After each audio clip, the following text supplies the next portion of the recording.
السلام علیکم جی۔ اس وقت جو ہے وہ اگر ہم عالمی منظرنامے پہ بات ڈالیں تو فرانس از انڈر اٹیک کا ہمیں ہیش ٹیگ چلتا ہوا ملے گا۔ فرانس کے اندر تاریخ کے بدترین مظاہرے ہو رہے ہیں اور وہ مظاہرے خون ریز ہو چکے ہوئے ہیں، اور خون ریز مظاہروں کے بعد جو ہے وہاں پہ صورتحال بہت خراب ہو گئی ہے۔ اب تک کی اطلاعات کے مطابق 200 سے زائد لوگ جو ہیں وہ گولیاں لگنے سے مارے جا چکے ہیں۔ فرانسیسی پولیس نے اب تک 1300 کے قریب لوگوں کو فسادات میں ملوث ہونے کے باعث بند کر دیا ہے۔ جو وہاں پہ مختلف لوگ ویڈیوز چڑھا رہے ہیں سوشل میڈیا کے اوپر، وہ یہ سجیسٹ کر رہی ہیں کہ وہاں پہ اب فرانسیسیوں نے حملہ آوروں کا باقاعدہ مقابلہ کرنا شروع کر دیا ہے، یعنی کہ ایک سول وار کی صورتحال ہو گئی ہے۔ فرانس نے اپنے تمام بارڈرز جو ہیں وہ بند کر دیے ہیں، فلائٹیں جو ہیں وہاں پہ کینسل کر دی گئی ہیں، لوگ جا نہیں سکتے اور آ بھی نہیں سکتے فرانس کے اندر۔ فرانس کا یہ ایشو کیا ہے؟ ایک الجزائر کا ایک نوجوان تھا جس نے عید کے دن پیلے رنگ کی گڈی پہن لے کے اور اس کے اوپر ٹیشن ویشن کر کے بیٹھ کے وہ جا رہا تھا۔ ایک چیک پوسٹ پہ اس کو روکا گیا، پولیس والوں کے ساتھ اس کی تلخ کلامی ہوئی، جس کے نتیجے میں پولیس نے اس کو سینے میں گولی ماری اور وہ مر گیا۔ اس کے بعد یہ فسادات پھوٹ پڑے ہیں۔ امریکہ، یورپ اور برطانیہ تینوں کا میڈیا یہ کہہ رہا ہے کہ یہ وہ لوگ ہیں جو پہلی نسل یا دوسری نسل کے اندر جو ہے وہ ہجرت کر کے افریقہ کے اندر جو فرینچ کی کالونیز رہی ہیں، جو اس کے زیر انتظام رہی ہیں، وہاں سے وہ ہجرت کر کے آتے ہیں اور یہاں پہ آ کے پناہ گزین ہوتے ہیں۔ اور پناہ گزین کا مطلب یہی ہوتا ہے نا کہ وہ اس ملک کے قانون کو، اس ملک کے آئین کو مانے گا جہاں پہ وہ پناہ لینے کی کوشش کر رہا ہے۔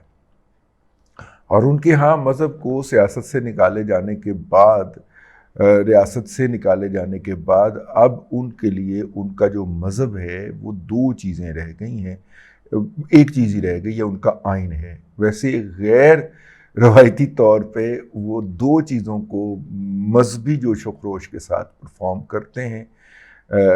میں نے پوچھا ایک صاحب سے تو انہوں نے کہا کہ جی وہ دو چیزوں کو مذہب کا درجہ دیتے ہیں۔ میں نے کہا جی کون سا؟ انہوں نے کہا ایک تو فٹ بال، میں نے کہا جس پہ 80% کالوں نے قبضہ کر لیا، فرانس کی ٹیم کے اندر 8 کالے ہیں تو 9 کالے ہیں۔ انہوں نے کہا کہ آپ ایسا کہہ سکتے ہیں، ایک تو فٹ بال کو اور دوسرا سیکس کو، اسی لیے وہاں پہ سیکس انڈسٹری بہت زیادہ ہے۔ ان دونوں چیزوں کو وہ اپنے مذہب سے بھی زیادہ مقدس درجہ دیتے ہیں۔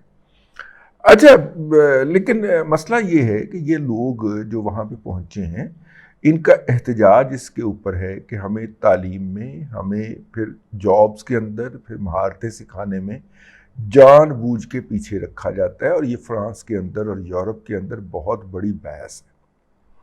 پھر وہاں پہ وہاں کے جو ایکسٹریمسٹ نیشنلسٹ ہیں وہ کہتے ہیں کہ بھائی جان آپ آئے ہی یہاں پہ ہجرت کر کے تو نوکری کی تلاش میں تھے، کوئی پیسے کمانے آئے تھے، اب بھی آپ جو کماتے ہیں وہ واپس بھجواتے ہیں اپنے اپنے ممالک کے اندر، تو آپ کا نیشنلٹی سے کیا کام، یا آپ کا یہاں پہ ایکویلٹی سے کیا کام؟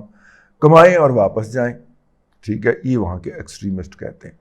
جو وہاں پہ ہیومن رائٹس کی تنظیمیں ہیں جن کے اوپر زیادہ تر یہ حملہ آور ہیں، وہ ان کے حق میں آواز اٹھاتی ہیں، وہ کہتی ہیں کہ نہیں، ان کو بھی برابر کی حیثیت دی جائے، ان کو بھی ترقی کے وہی مواقع دی جائے۔ دکھ کی بات یہ ہے یا مزے کی بات یہ ہے کہ وہ تنظیمیں جو اس بات کی دائی ہیں کہ ان کے لیے برابر کا درجہ ملنا چاہیے، وہ انڈر اٹیک ہیں اس وقت سب سے زیادہ۔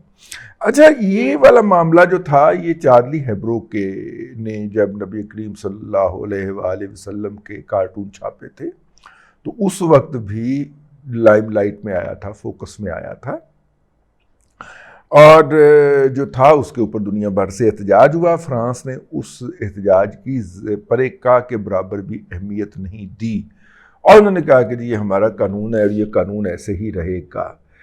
اچھا، فرانس سے تھوڑا سا ہم چلے جائیں سویڈن نے جو ہے وہاں پہ ایک جو تھی، وہ اللہ آپ کا بھلا کرے، ایران نے جو ایک فورس حملہ آور ہونے کے لیے اسٹیبلش کی تھی عراق کے اندر، ابھی تک وہ اسٹیبلش ہے، اس کا ایک رکن جو ہے وہ بھاگ کے سویڈن میں سیاسی پناہ پہ پہنچا اور اس نے وہاں پہ قرآن کو آگ لگانے کی کوشش کی۔ یہاں پہ کچھ جو تھے فرقہ پرست جو ہیں وہ فوری طور پہ میدان میں کودے اور انہوں نے اس کو قرآن کو آگ لگانے والے کو اہل تشیع قرار دے دیا، حالانکہ یہ بہت واضح طور پہ اس خبر میں لکھا ہوا ہے کہ وہ ایرانی ملیشیا کے کرسچن سیگمنٹ کا ممبر تھا، یعنی کہ وہ عیسائی ہے۔ لیکن ایسے کسی بھی شخص کا جو اس طرح کی حرکت کرتا ہے اس کا کسی مذہب سے کوئی تعلق نہیں ہوتا، ٹھیک ہے؟ میں اس بات کو بلیو کرتا ہوں، نہ کسی فرقے سے تعلق ہوتا ہے نہ مذہب سے تعلق ہوتا ہے۔ بہرحال وہ ایک عراقی کرسچن تھا جو کہ وہاں پہ پہنچا اور وہاں پہ جا کے جب اس نے یہ اعلان کیا کہ وہ عین عید والے دن عید کی نماز پڑھتے ہوئے لوگوں کے سامنے اس کو آگ لگائے گا، قرآن مجید فرقان حمید کو نعوذ باللہ من ذالک آگ لگائے گا، تو وہاں کی پولیس نے اجازت نہیں دی۔ اور وہاں کی پولیس نے اگر اجازت نہیں دی تو اس کے فوراً بعد جو تھا وہ عدالت چلا گیا اور عدالت سے اس نے کہا کہ یہ میرا بنیادی حق ہے، اس کی مجھے اجازت دی جائے۔ تو عدالت نے کہا کہ بالکل آپ کر لو، اور یوں وہ عدالت کے احکامات کی تحت اس نے یہ کام کیا۔ اس کے فوراً بعد احتجاج کیا گیا جی، سب سے زیادہ پاکستان میں احتجاج ہوا، باقی دنیا نے کے ممالک نے آفیشلی احتجاج کیا۔ نتیجے کے طور پہ سویڈن نے نہ صرف کہا کہ یہ ہماری پالیسی نہیں ہے کہ ہم کسی کے جذبات مجروح کریں، بلکہ یہ بھی غلط بات ہے اور ہم یہ جو ہے اس کو روکنے کے اقدامات کر رہے ہیں، اور مطلوبہ شخص کو حراست میں لے لیا گیا ہے، مجوزہ آدمی کو، جو بھی وہ شخص ہے، وہ تو میں تو اس کو شخص بھی نہیں کہنے کو تیار، جو بھی وہ غلاظت کا ٹکڑا ہے اس کو حراست میں لے لیا گیا ہے اور اس کے خلاف جو ہے وہ قانونی کارروائی کریں گے۔ اب یہ جب ہوتا ہے تو پھر اس کے جو ہم پلہ ہماری سوسائٹی کے اندر بیٹھے ہوتے ہیں ان کی بھی کھل جاتے ہیں اور پھر بہت بڑا آرگومنٹ کوئی 300 سال اس کے اوپر حکمرانی کرتے رہے ہیں اور ان کی ایکسپلائٹیشن کرتے رہے ہیں، تو اب یہ کر رہے ہیں تو ٹھیک کر رہے ہیں، تو ماما تینوں 100 سال بعد یاد آیا کہ اس ہمارا استحصال کر کے بھاگ گئے تھے یہاں سے۔ بھئی اگر فرانس نے اپنی کالونیز کی اور برطانیہ نے ہماری جو ہے وہ استحصال کیا ہے، تو اس وقت برطانیہ کا وزیر اعظم کون ہے اور اسکاٹ لینڈ کا وزیر اعظم کون ہے؟ بدلہ تو یہ ہوتا ہے جا کے وہاں پہ لینا، بجائے اس کے کہ آپ جو ہیں وہ سوشل سیکیورٹی کے اوپر پلے اور ایون فیلڈ میں آ کے نواز شریف کے گھر کے باہر گالیاں بکیں، ٹھیک ہے، اور شام کو جو ہے وہ نیوڈ کلب کے اندر ہیومن ریسورس سپلائی کا کام کریں اور کہیں کہ جناب میں تو بڑا کمال کا آدمی ہوں، ٹھیک ہے۔ وہ جو وہ کیا نام ہے وہ لڑکا جو ہے، کیا اب کہنا کسی کا نام لے کے کیا کہنا، چلے چھوڑو پرے، مطلب کہ یار وہاں پہ ہر 2 نمبر آدمی جو ہے وہ عمران احمد خان نیازی کا حامی ہے، ٹھیک ہے۔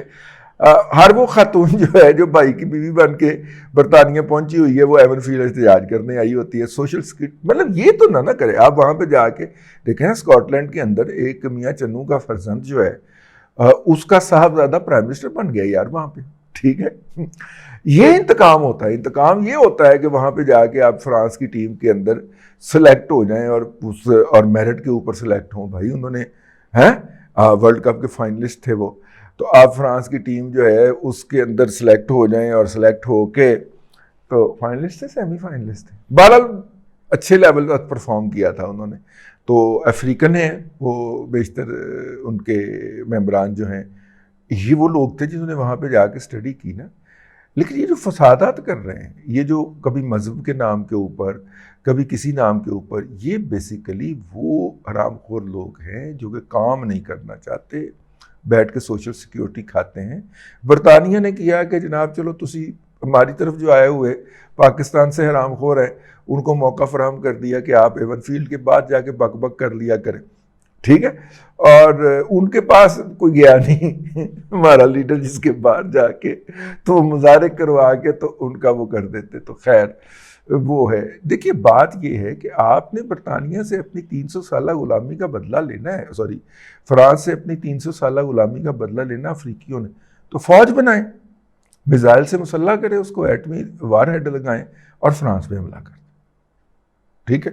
لیکن مسئلہ یہ ہے کہ آپ فرانس جیسا سینٹر اگر آپ تباہ کر دیں گے جہاں پہ کہ انسان کو ہر قسم کی آزادی ہے، نہیں ہونی چاہیے میں یہ کہتا ہوں، لیکن ہے، اور وہ سینٹر آف ایکسیلنس ہے، تو بات کر دیں گے تو پھر آپ کہاں رہیں گے؟ آپ کے ممالک میں تو ایسی کوئی صورتحال نہیں ہے، یا آپ نے پچھلے 100 سال کے اندر 70 سال کے اندر نہیں کی۔ سیاسی تھیوریاں جو ہے نا وہ میں نہیں مانتا، سیاسی تھیوریاں تو یہ ہے نا کہ وہاں پہ ایسی رجیم تیار کر کے آئے جس نے بعد میں قبضہ کر لیا اور وہاں کے لوگوں کو اٹھنے نہیں دیا، تو وہاں کے لوگوں کو علم حاصل کرنے سے، تعلیم حاصل کرنے سے، مہارتیں حاصل کرنے سے کس نے روکا تھا؟ کیا خیال؟ وہ کرتے۔ اس وقت علم کا حکمرانی ہے نا دنیا کے اوپر۔ 20ویں صدی کے اندر جو تھا وہ جسے کہنا چاہیے قانون کی حکمرانی تھی دنیا کے اندر۔ جتنے بھی بڑے بڑے وزرائے اعظم صدر بنے وہ قانون دان طبقے سے آئے۔ 21ویں صدی میں اس دنیا کے اوپر علم کی، انفارمیشن کی حکمرانی ہے۔ پہلی 2 دہائیوں میں ہی ثابت ہو گیا کہ جس کے پاس انفارمیشن ہے وہ اس کو لیڈ کرے گا۔ اس دوران کیا ہوا ہے، ٹویٹر جو ہے اس کا جو لاگرتھم ہے یا اس کا جو ڈیٹا ہے اس کے ملے ہیں بڑے اسٹرانگ قسم کے فوٹ سٹیپ مل گئے ہیں کہ فسادیوں نے باہم رابطے کے لیے بھی اور فساد پھیلانے کے لیے بھی ٹویٹر کا لاگرتھم استعمال کیا ہے۔ ہم تو پچھلے کم از کم 5 سال سے پٹ رہے ہیں کہ پاکستان کے اندر فساد پھیلانے کے لیے ٹویٹر استعمال ہو رہا ہے، لیکن ہم جیسے ملک کی کون سنے گا؟ لیکن فرانس تو بھائی جناب ایلن مسک کو وہاں پہ تن کے آئے گا جہاں پہ ہاں اگے راجہ کبیر، ٹھیک ہے، اگے راجہ کبیر، ٹھیک ہے نا، آہو۔ تو میرا مطلب ہے کہ ایلن مسک صاحب تننے گئے اب، کیونکہ فرانس جیسی گورنمنٹ نے ڈکلیئر کر دیا ہے کہ ٹویٹر جو ہے اس کا ڈیٹا فسادیوں نے استعمال ہوا ہے اور ٹرینڈ بنائے ہیں انہوں نے، اور جو ایک دوسرے کو میسج پہنچانے کے لیے کیا ہے۔ بہرحال جی میں اس منافقت کے بڑا سخت خلاف ہوں۔ یہاں سے آپ جائیں، اس ملک کے آئین کا حلف پڑھیں، اس کے اوپر عہد کریں، ٹھیک ہے، وہاں پہ آپ کا جو ہے وہ آپ کی منافقت آپ کو اس عمر کی اجازت دے دے۔ جب وہاں کے آپ شہری بن جائیں تو پھر انہی کے اوپر وٹے مارنے شروع کر دیں، یہ منافقت نہیں چلے گی، ٹھیک ہے۔ آپ نے جو کرنا ہے ڈکلیئر کر کے کرنا ہے۔ اور آخر میں نبی کریم صلی اللہ علیہ وآلہ وسلم کی وہ حدیث کہ کوئی بھی مسلمان جو ہے وہ مسلمان اس وقت تک ہو ہی نہیں سکتا جب کہ وہ اس ملک کی، اس معاشرے کے قوانین کی پابندی نہ کرے جہاں پہ وہ مقیم ہے، ٹھیک ہے۔ یہ بچپن میں ہم نے حدیث پڑھی تھی، اس کے اوپر ہمیں درس قرآن دینے کا بھی بچپن میں ہی خراب کر دیا گیا ہمیں درس قرآن، اور بلکہ ایک عدد لیکچر دینے کا بھی بچپن سے مراد ہے، ہم 12ویں 11ویں 12ویں میں ہوں گے تو بھی اتفاق ہو چکا ہوا ہے اس وقت بھی، ٹھیک ہے۔ مجھے یاد ہے، اور مفہوم اس کا یہ ہے کہ آپ جس ملک میں رہتے ہیں اس کے قوانین کی پابندی کریں، ٹھیک ہے۔ اور وہ مسلمان ہو ہی نہیں سکتا کہ وہ اس ملک کے قانون کی پابندی نہیں کرتے جائے، وہ مقیم ہے۔ تو اس کے اوپر ایک بہت بڑے جہادی جو کہ جعلی نام سے آئے ہوئے تھے، انہوں نے کہا کہ اگر وہ کہے کہ بتوں کو سجدہ کرنا ہے، میں نے کہا جی بالکل کرنا پڑے، اگر آپ کو تکلیف ہے تو آپ اس ملک میں لینے کیا گئے تھے؟ آپ وہاں سے ہجرت کر جائیں، ہجرت بھی تو حق کی سنت ہے نا، ٹھیک ہے۔